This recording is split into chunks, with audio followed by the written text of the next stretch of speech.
આજના સમયમાં કેટલાય માણસો જીવનમાં ખૂબ ઊંચાઈ પ્રાપ્ત કરે છે, સફળતાની ટોચે પહોંચે છે, પણ એના મનમાં ક્યારેક અહંકારના બીજ ફૂટે છે. અહંકારી બને છે, અભિમાની બને છે. આવા કેટલાક યુવાનોને માર્ગદર્શન આપવા માટે આ વાર્તા મારે બતાવી છે. મિત્રો, આજની વાર્તા ઊંચાઈ એ અસ્થિર છે, પણ નમ્રતા છે એ ચિરંજીવી છે, આજીવન છે. એટલે કે વાર્તાનો એડિંગ એમ કહે છે કે કદાચ તમે ગમે તેટલી ઊંચાઈ પ્રાપ્ત કરશો, તે ઊંચાઈનું સ્થાન તમારે છોડવું પડશે.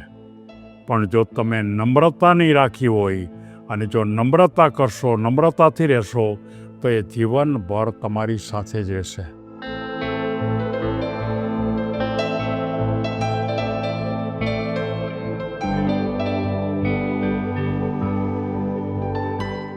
એક રોહિત નામનો યુવાન, ભણવામાં હોશિયાર, ખૂબ તેજસ્વી, પણ એના જીવનમાં, એના મનમાં એ સારા ક્રિકેટર બનવાની ઈચ્છા હતી. અભ્યાસ ચાલુ હતો, કોલેજમાં પણ ભણતો હતો અને સાથોસાથ એ ક્રિકેટ રમવાનું પણ સતત રીતે પ્રેક્ટિસ કરતો. ભણવાના કલાકો કરતાં પણ ક્રિકેટમાં વધારે કલાક પ્રેક્ટિસ કરતો, કારણ કે એના જીવનનું સ્વપ્ન હતું કે મારે સારા ક્રિકેટર બનવું.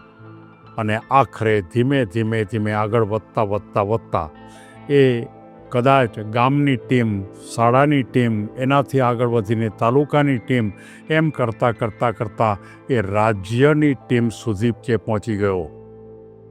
અને રાજ્યની ટીમ કરતાં આગળ દેશની ટીમમાં પણ એને પોતાનું સ્થાન પ્રાપ્ત કર્યું.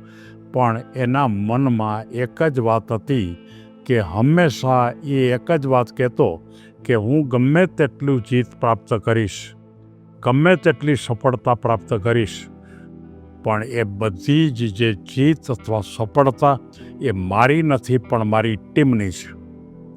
એ નમ્રતાથી વાત કરતો.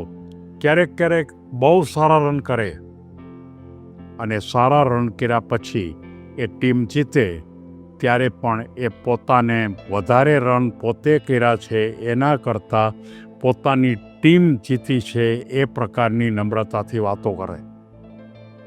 ક્યારેક કોઈ ઉત્તમ પ્રકારની ફિલ્ડિંગ સારી કરી હોય, સારા કેચ કર્યા હોય અને એ કેચ કરવાને કારણે એ પોતે ખરેખર ટીમ આખી જીતી હોય, તો પણ એ હંમેશા નમ્રતાથી એક જ વાત સ્વીકારે કે મેં ચોક્કસ કેચ સારા કર્યા છે, પણ મારી આસપાસના જે ફિલ્ડરો હતા એણે મને મદદ કરી, માટે હું સારા કેચ કરી શકો છું. એટલે કે દરેક બાબતમાં એક જ વાત કે ઊંચાઈ ચોક્કસ, ખૂબ ઊંચાઈ, પણ હકીકતમાં પાછી વાત એકદમ નમ્રતાથી કે આમાં મારું કોઈ વાત નથી, પણ આ બધી બાબત મારી ટીમની છે. દરેક સફળતાની અંદર પોતાની ટીમને જશ આપે. દરેક સફળતા વખતે પોતે એકલો જવાબદારી ન લઈ લે અને આ ભૂમિકા ઉપર એ વારંવાર આ પ્રકારની વાત કરે, ત્યારે કેટલાક એના મિત્રો, કેટલાક એના સ્વજનો એને એમ પૂછે કે ભાઈ તું આ પ્રકારે કેમ કરશ? ત્યારે એમ કહે છે કે આ પ્રકારે કરવા પાછળનો એક ખ્યાલ છે કે મને આ ક્રિકેટના ક્ષેત્રમાં ક્રમશઃ ઊંચાઈ મળતી જાય છે, પણ એ જેમ ઊંચાઈ મને મળતી જાય છે એમ જમીન મારાથી દૂર જતી જાય છે. કારણ કે હું ઊંચે જાઉં એટલે જમીન દૂર રહી જાય, અને જમીન એટલે વાસ્તવિકતા, જમીન એટલે નમ્રતા, જમીન એટલે એકદમ જેને કહી શકાય કે સમગ્ર ભૂમિકા ઉપર શાંત અવસ્થા. અને મારે ગમે તેટલી ઊંચાઈ ઉપર હું પ્રાપ્ત જાઉં તો પણ હું જમીનને નહીં ભૂલું. કારણ એ છે કે ઊંચાઈ, સફળતા, આપણી જીત અથવા તો આપણને મળતા લાભ અથવા આપણને મોટા કહેનારા માણસો, એ બધું અસ્થાયી છે. એ ગમે ત્યારે તૂટી પડશે. આપણને પણ આપણી જે નમ્રતા છે ને, એ નમ્રતા આપણને આ જીવન આપણી સાથે જ રહેશે. મિત્રો, આજની પેઢીને એક ચોક્કસ પ્રકારની વાત બતાવી છે કે તમે કોઈ પણ ક્ષેત્રમાં તમે ટોચ ઉપર પહોંચો, એક ટેકરી સર કરો તો બીજી ટેકરી ઉપર જાઓ, એનાથી આગળ જાઓ, પણ તમે નમ્રતા ન છોડો. આ માત્ર તમે જ એકલા કરી શકો એવી વાત ન કરો. માત્ર તમારા સિવાય કોઈની તાકાત નથી કે આ ન કરી શકો. આ ભૂમિકાને બદલે જો નમ્રતા બતાવશો તો જિંદગીમાં તમને આ જીવન, કદાચ તમે એક ક્ષેત્રમાંથી નિવૃત્તિ લેશો તો પણ તમારી સાથે જ રહેશે. અને જ્યારે ખરેખર જો ઊંચાઈનો જ વિચાર કરશો, હું મોટો, હું મોટો, હું મોટો, તે મોટાપણું છે ને એ અસ્થિર છે.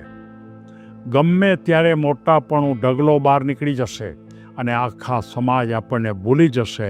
પણ આપણે જો નમ્ર હશું, આપણે એકદમ બરોબર સારી રીતે ઉત્તમતાથી વાતો કરતા હશું તો માણસ ભૂલતો નથી. એ વાત મારે જે લોકો જીવનમાં સફળ થાય છે એવા લોકો અહંકારમાં ન પહોંચી જાય અને જીવનમાં વધારે નમ્રતા તરફ જાય એવી લાગણી બતાવવા માટે મેં આ વાર્તા બતાવી છે. અને આ વાર્તા સમગ્ર માનવજાતે એ સ્વીકારવી જોઈએ. અને જો સ્વીકારશે તેના જીવનમાં આ પણ એક મોટામાં મોટી ઊંચાઈ આવશે. એવી સૌને શુભેચ્છા, સૌને ધન્યવાદ.